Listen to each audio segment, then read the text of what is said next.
टी20 world कपच्या brand ambassador असलेला Rohit Sharma Bharat New Zealand दरम्यानच्या final सामना पाहण्यासाठी अहमदाबादच्या नरेंद्र मोदी स्टेडियमवर उपस्थित होता. टीम इंडियाच्या विजयानंतर रोहित शर्माची रिॲक्शन बरंच काही सांगून गेली.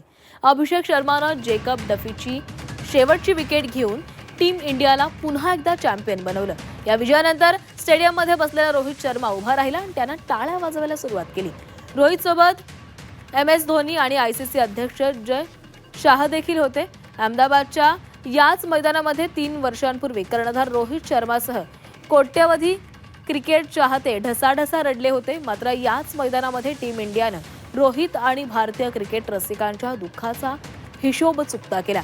2023 वन डे वर्ल्ड कपच्या फायनलमध्ये टीम इंडियाला ऑस्ट्रेलियाविरुद्ध पराभवाचा धक्का लागला होता.